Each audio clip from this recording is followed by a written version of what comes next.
Hey sports fans, welcome back to George Carlin Reactions. This is volume 4, so let's get on with it.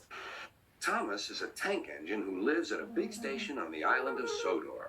He could eat a whole bowl of alphabet soup and then vomit up the vowels and consonants separately. He could speak 7 languages, but unfortunately he was disliked in all those countries. Nice to have the original footage. You go. Sounds like eating egg lad. That was his best voice. And let an engine sleep. If you can't learn the language, replied Duck, it's about time you got the fuck out of here. That was more Canadian, though. We're only young ones. Well, you'd better mind. Unless you want to end up like Smudger. Oh, Grandpa, whatever happened? He was crushed to death by a giant neon dildo.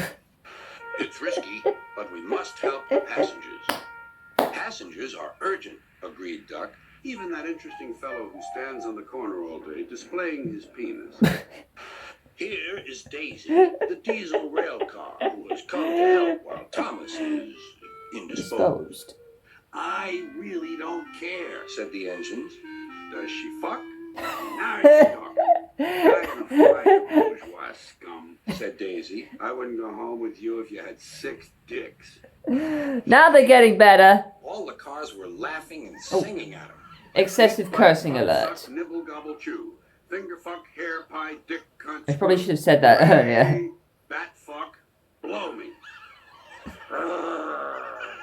Growled Diesel. The signalman ran up. Hello, Thomas, he said. What are you doing here? I'm looking for an antique lamp sticking out of a clown's ass, said Thomas. I wish I could ask a silly question. Faraway lands, sighed Duck. What the fuck is so special about being a sailor? Answered Percy. Duck still had his dreams. I wish I knew.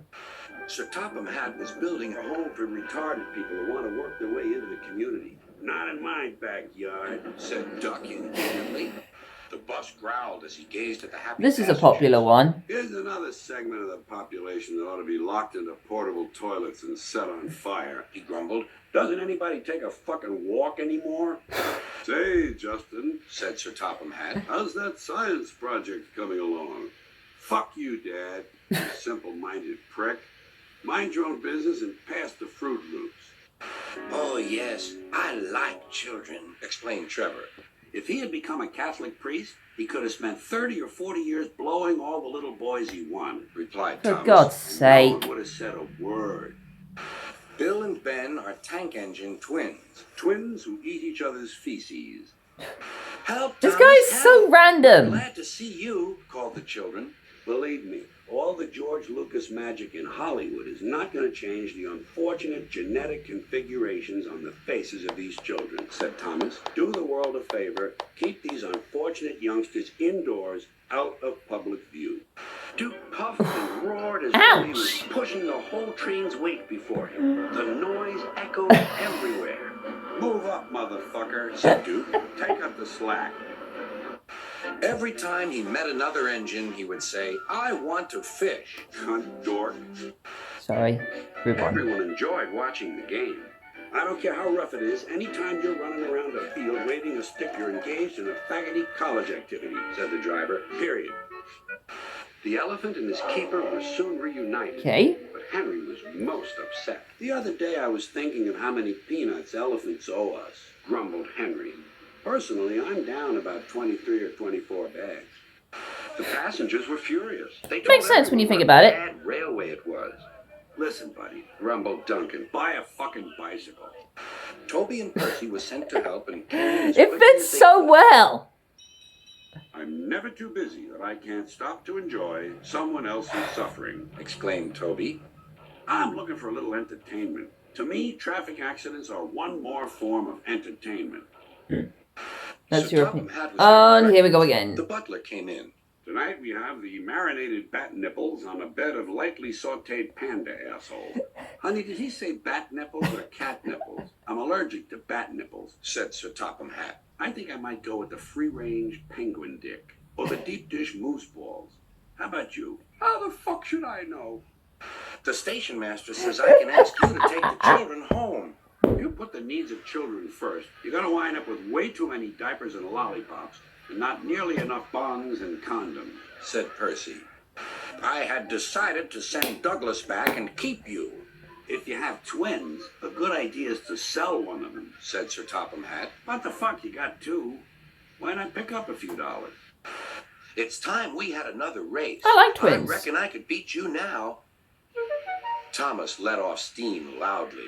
Get off the streets and find work, motherfucker. He hissed fiercely. A man was shouting at Tom Tipper. You've got to come back to Sir Topham Hatt's office. He needs you to sign some important papers right away. Fine by me, replied Tom Tipper. But can I at least jerk off? I waited all day. There was waiting at the traffic lights. Apparently you have to pay attention even at the red lights. I thought surely they were for resting, said Bertie. You know, drive a little, rest a little. Drive a little, rest a little. Seemed that way to me. Guess not. We'll go park in a lay-by then. Ben peeped into the yard. There were no cars for them, but they didn't mind that. Teasing Gordon would be much better fun. Don't forget, we're big enough to give you a good fucking and small enough to smile while we're doing it, said Ben. The conductor will tell us in a minute. They waited and waited, but the conductor didn't This is come. good. Beep, beep, beep. Where is the conductor? Whistled Thomas. I would personally go to his house and beat the shit out of him. Never trust doneless engines, said a voice from somewhere behind him.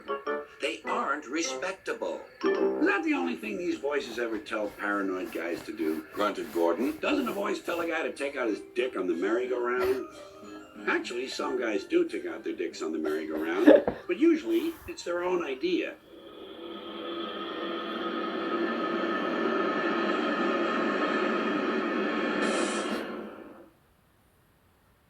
What was that? George, you did it again. Thank you very much. I hope you enjoyed that. I know I did. And I'll see you all very soon.